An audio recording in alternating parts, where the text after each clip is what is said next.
Det, som engang hed Oversize Lifting Club, har valgt at rebrande. Fucking nice. Så nu hedder det altså Oversize Studios.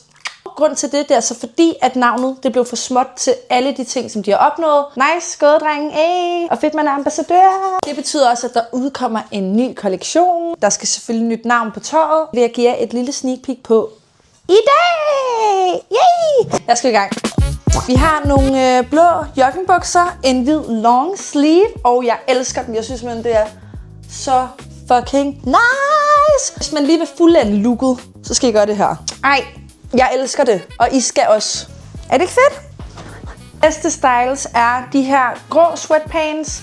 Det er en ikke lige så løs model som den anden, men stadig mega nice. Og en t-shirt, og det er jo bare det, de er kendt for, føler jeg. De laver så gode t-shirts. Hvis man godt vil fuldende det, er det bare en måde at smække deres man til grå zip-up hoodie, som passer til joggingbukserne. Og de har også lavet en række accessories, faktisk. De har lavet en kasket. Jeg tror faktisk, min far vil blive virkelig stor fan af den her. Nu har jeg lige hesteknold-ting.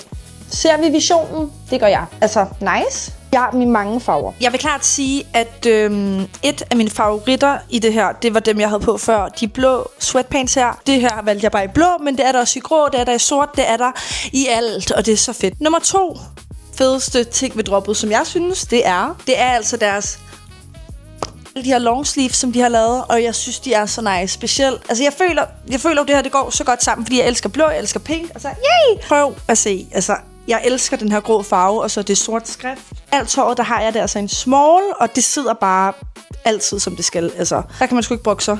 Det var få, men rigtig gode ting fra deres nye drop, så skynd jer ind og tjek det ud. Hej hej!